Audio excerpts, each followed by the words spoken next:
بسم اللہ الرحمن الرحیم۔ السلام علیکم ورحمۃ اللہ وبرکاتہ۔ دوستو امید کرتا ہوں آپ سارے خیریت سے ہوں گے۔ میں محمد اسماعیل آپ کو اپنے چینل کے اندر خوش آمدید کہتا ہوں۔ دوستو آج کی اس ویڈیو کے اندر ایک انتہائی آسان اور سادہ سا نسخہ میں آپ دوستوں کے ساتھ پیش کرنے والا ہوں۔ یہ ان دوستوں کے لیے ہے جن کو مستقل سر میں درد رہتا ہے، چاہے وہ کسی ٹینشن کی وجہ سے ہو، پریشانی کی وجہ سے ہو یا نزلہ زکام کی وجہ سے ہو۔ انشاءاللہ اللہ کا فضل و کرم ہوا تو سر کا درد منٹوں کے اندر ٹھیک ہو جائے گا۔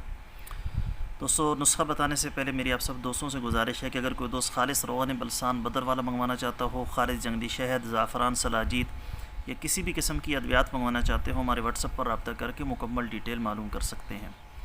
دوستو آپ نے کرنا کیا ہے، جس کے سر میں درد ہو، چاہے جس وقت بھی ہو، ابھی تو رمضان چل رہا ہے تو صبح شام استعمال کرنا ہے۔ ویسے رمضان کے علاوہ کسی وقت بھی سر درد ہو تو چائے بنانی ہے، چائے کے اندر تھوڑی سی پتی زیادہ ڈال دینی ہے، جتنا نارمل آپ استعمال کرتے ہیں اس سے تھوڑا سا پتی زیادہ ڈال دینی ہے۔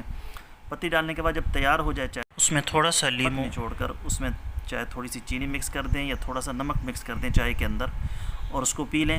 انشاءاللہ چند منٹ کے اندر ہی آپ کو سر درد سے بالکل نجات مل جائے گی، سر درد آپ کا ٹھیک ہو جائے گا۔ جو بی پی کے مریض ہوں یا جن کو شوگر کا ایشو ہو تو وہ اس میں چینی وغیرہ کا یا نمک وغیرہ کا استعمال نہ کریں، تو سادہ طریقے سے اس کو بنا کر استعمال کریں۔ انشاءاللہ چند ہی منٹوں کے اندر آپ کا درد فوراً ٹھیک ہو جائے گا۔